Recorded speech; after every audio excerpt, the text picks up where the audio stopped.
पूरा नाम तो ले भी नहीं पाई मैया। हरिश्चंद्र ऐसे गिर जाते मरघट में जैसे लाठी गिर जाती हो। क्या होता है पुत्र का मोह, ये किसी पिता के हृदय से हाथ लगा करके देखो।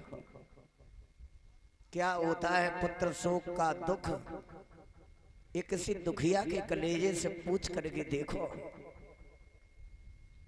हरिश्चंद्र को जब होश आया है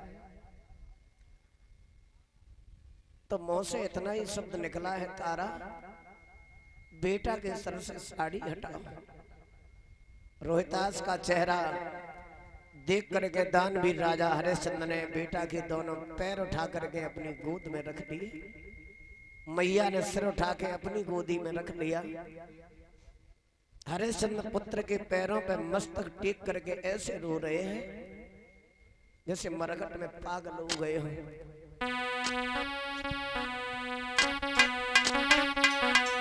बोले रोहितास, ज्यादा समय नहीं था कि मेरी तोहे मुट्ठी राख बनाए जाते ओ निर्दयी कन्हैया मेरे।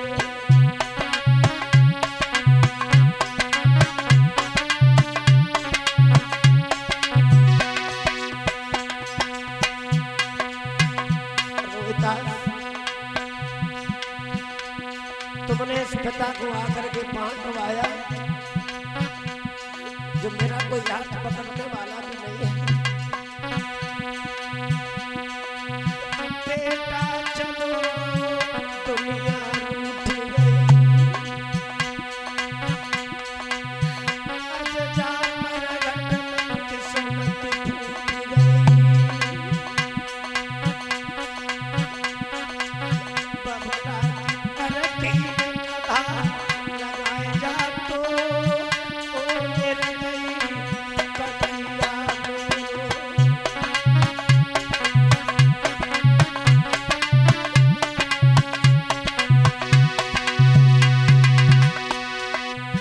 रोहितास, तो बिन आस कौन की करे,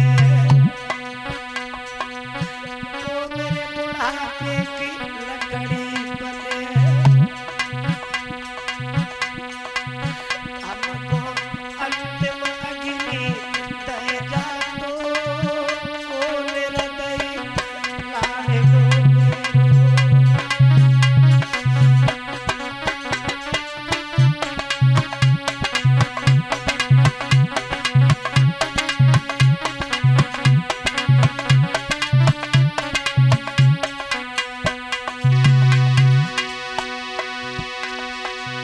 सारो जीवन दुख में गुजर गयो, बीच धार में बेटा छोड़ लो। बबला की सांसें पार लगाए जा तो ओ निर्दयी कन्हैया मेरे।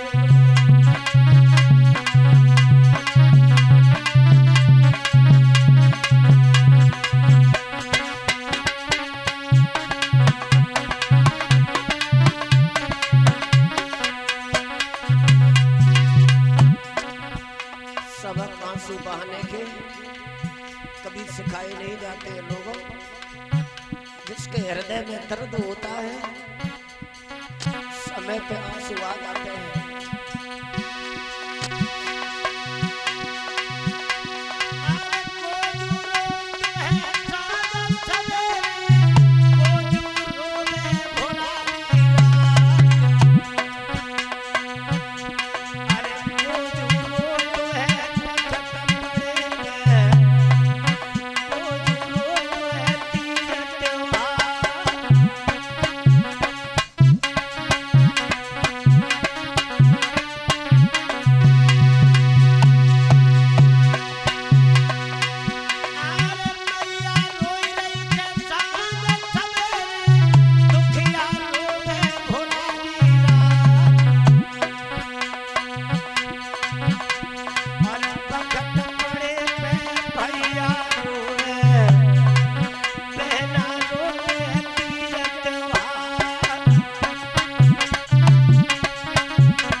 है जंग जुड़ने के रोज।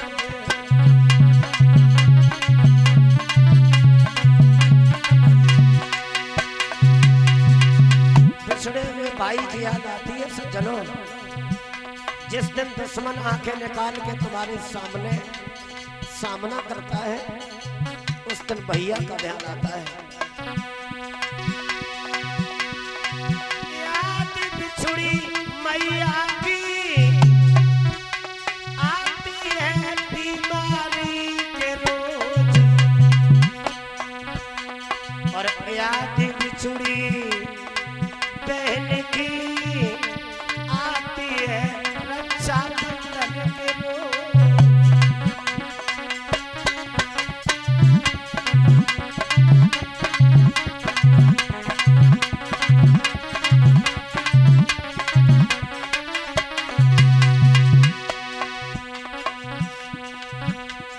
मुसीबत घर घर डेरा डालने की चाहिए, एक मिनट को आवे पावई सबको आए सतावे की चाहिए, एक मिनट को आवे।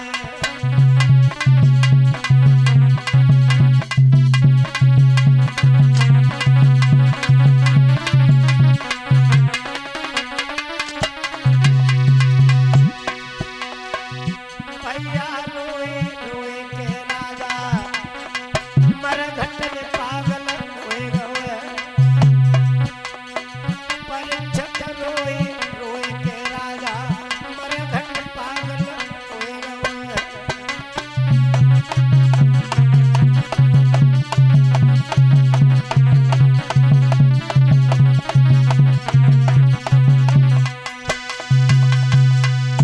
हरिश्चंद्र को जब होश आया तो तारा से यही कहा है, तारा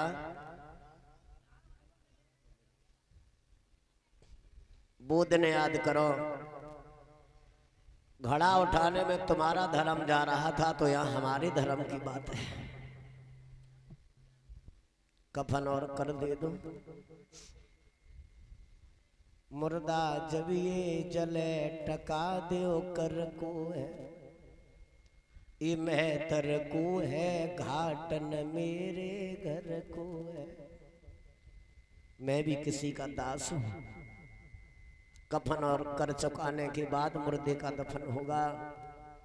कर का जब नाम सुना है तो तारा बिलक बिलक के रोने लगी। मेरे बेटा, जा दिन तू पैदा हुआ था इस मैया ने लाखों की दौलत तो तेरे नामकरण संस्कार में लुटा दी, बधाई में लाखों का खजाना लुटा दिया, मगर सबसे बड़ी पापनी मैं हूँ जो आखिरी समय अब पुत्र के लिए एक कौड़ी भी हमारे पास नहीं है। घंटों तक तारा बैठी रही महाराज जी। बाद में मैया तारा ने अपनी आधी साड़ी फाड़ के पुत्र पे कफन बना दिया और राजा के हाथ जोड़े, महाराज अब कर कहां से लेके आऊं? ब्राह्मण के घर भोजन बनाती हूं, मजदूरी के बदले में केवल पेट भर के भोजन मिलता है, दौलत नहीं मिलती। हरिश्चंद्र ने जवाब दिया, तारा जिस धर्म की खातिर हम लोगों ने जिंदगी को जिंदगी नहीं समझा, वो आज धर्म चला जाएगा अगर बगैर करके मुर्दे का दफन हो जाएगा। तारा मरघट में रोती रही। शाम का समय हो गया। मैया तारा अपने रोहितास के शरीर को टटोल टटोल के बिलख रही है। बारे भगवान, अकस्मात मैया तारा का हाथ पुत्र की करधौनी पे चला गया। माताएं जो श्रृंगार के रूप में पैसा करधौनी में डाल देती हैं, राजा का राजकुमार था, रोहितास की करधौनी में एक सोने का सिक्का पड़ा हुआ था।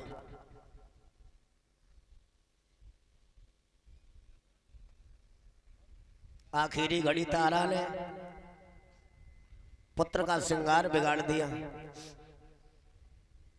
और भगवान को निहार के कहती है, दीन बंधु हर माँ आखिरी समय अपने पुत्र का श्रृंगार करके विदा करती है और ये पापनी आखिरी समय अपने पुत्र का श्रृंगार उजाड़ रही है। मुर्दे का दफन हुआ, शाम हो गई, तारा का आधा शरीर नग्न हो गया। काशी के बाहर मंदिर में आकर के सर छुपा के बैठ गई और बाड़ी विश्वामित्र साधु बन के आगे बढ़े। तो विश्वामित्र भजे फौरन और एक मुर्दा ढूंढ के लायो है और हड्डी मां से अलग करके उठन से लगायो है।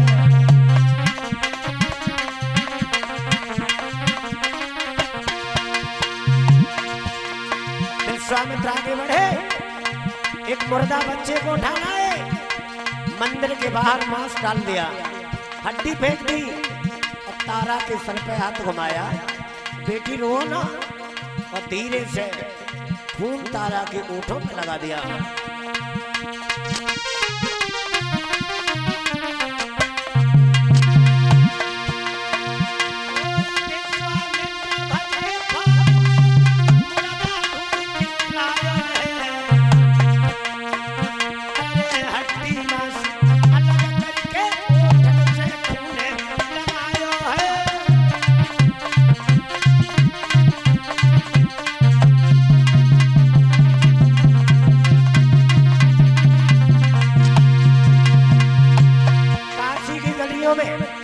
आवाज लगाई, बोले विश्वामित्र जी,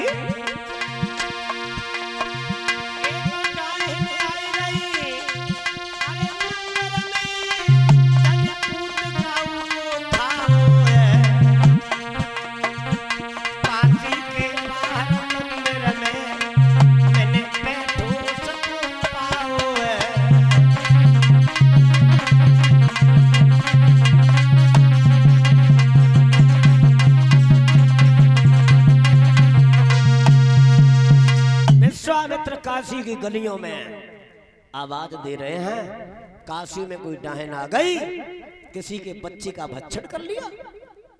और हमने देखा है जो बाग में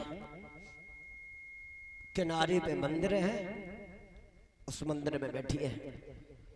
काशी के सम्राट ने मेहतर को बुलाया और ये कहा, कालू जाओ डाहन का वध करके आओ।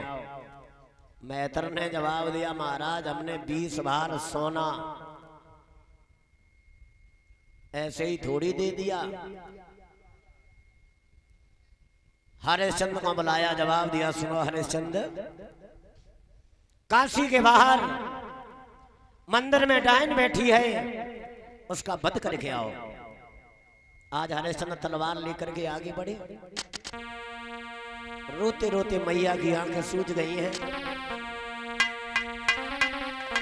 राजा अपनी प्राण प्यारी रानी को न पहचान सका।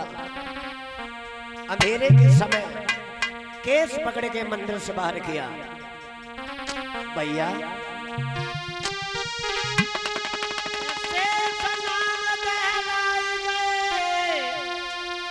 और पृथ्वी हिम्मत हारी है और हम चली रसातल में जा पाप होए रहे भारी है।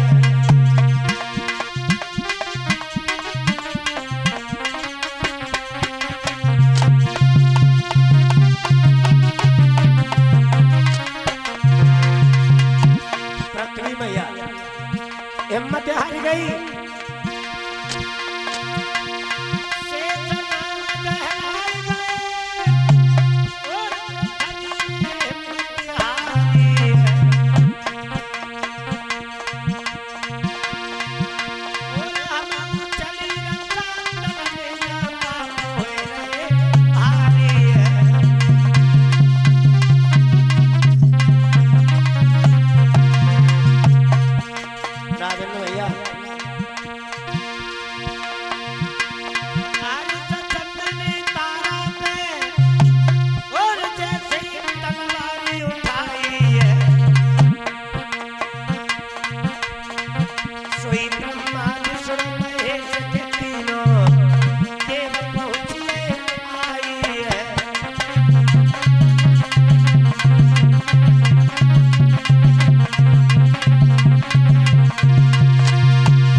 चतुर्भुजी विष्णु भगवान ने हरिश्चंद्र की कलाई को पकड़ लिया, भक्त धर्म की नाव को न लंघो।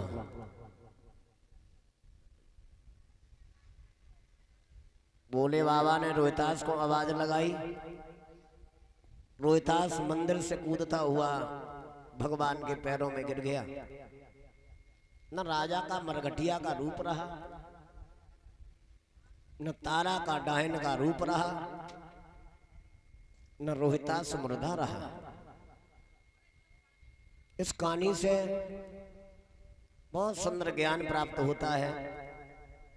अगर आप धर्म पे चलते रहोगे तो जिंदगी में जितनी ये मुसीबतें संकटों का सामना कर रहे हो आप, अंत में जाकर के भगवान इतना सुख देता है